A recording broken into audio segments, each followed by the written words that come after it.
Sang Sabda Menyapa. Renungan Harian Minggu 23 April 2023 disusun dan dibawakan oleh Frater Fratris Mehan. Selamat mendengarkan. Bapak, Ibu, Saudara-saudari yang terkasih dalam Kristus Tuhan. Sebelum memulai renungan kita pada hari ini, marilah kita mengawalinya dengan tanda kemenangan Kristus. Dalam nama Bapa dan Putra dan Roh Kudus. Amin. Renungan kita pada hari ini berjudul Penawar Racun.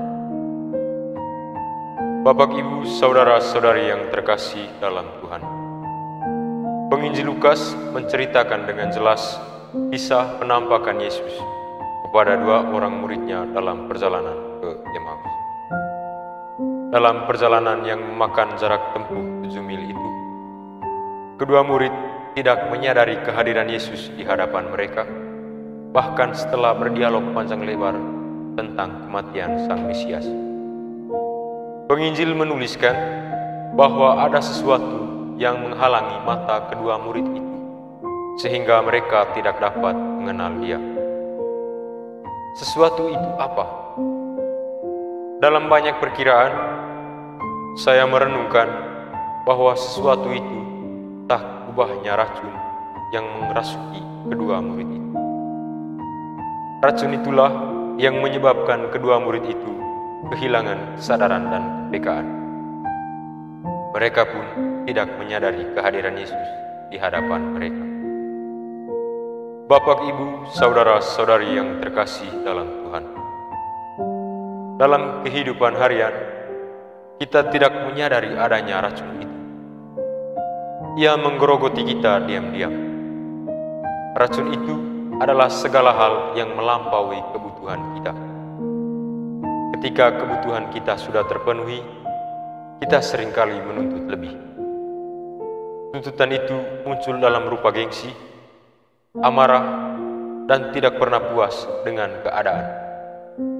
Alhasil, ambisi timbul dan menutupi kepekaan serta kesadaran kita akan kehadiran Tuhan di sekitar kita.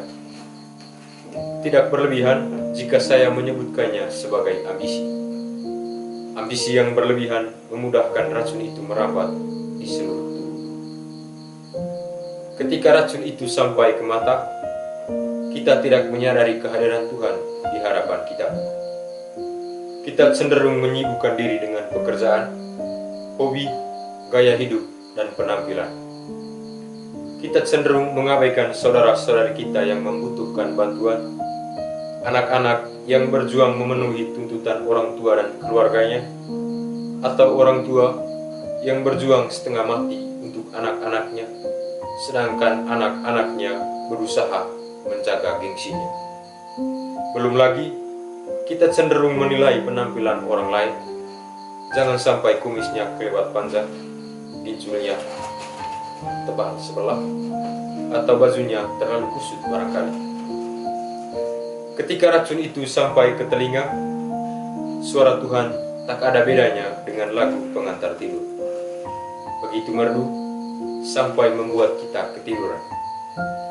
Padahal sebenarnya Tuhan sedang memanggil kita untuk bangkit bersama dengan Dia, membuang batu yang menghalangi kuburan gengsi yang kita rawat sepenuh hati, dan berjuang untuk mendengarkan keluhan saudara-saudari, anak-anak, serta orang tua yang menanggung beban sendirian. Bapak, Ibu, Saudara-saudari yang terkasih dalam Tuhan.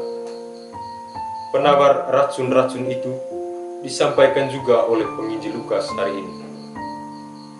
Penginjil Lukas memulai kisah perjalanan dua orang murid itu dengan menerangkan bahwa ada sesuatu yang menghalangi mata kedua murid itu sehingga mereka tidak mengenal Sang Guru. Lantas di akhir cerita, penginjil mengisahkan bahwa sesuatu itu hilang setelah Yesus mengambil roti, mengucap berkat, dan membagikan roti itu kepada mereka dalam sebuah perjamuan. Oleh karena itu, saya menemukan bahwa penawar paling mujarab adalah perjamuan. Sebagai murid-murid Yesus, kita seharusnya menyadari bahwa perjamuan yang paling utama adalah perayaan Ekaristi.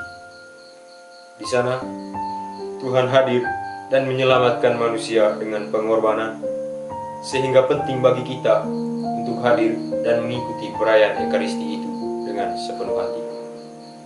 Selain itu, di dalam keluarga, perjamuan itu tampak sederhana dalam makan bersama.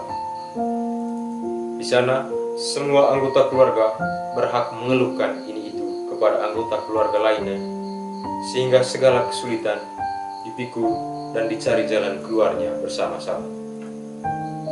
Jangan sampai terlambat, agar kita tidak menanggung beban sendirian dan berakhir menyedihkan. Selamat merayakan hari Minggu Paskah ketiga. Semoga kita mampu menemukan penawar bagi racun-racun lain yang kita temukan dalam hidup kita. Kemuliaan kepada Bapa dan Putra dan Roh Kudus, seperti pada permulaan, sekarang, selalu, dan sepanjang segala abad. Amin. Dalam nama Bapa dan Putra dan Roh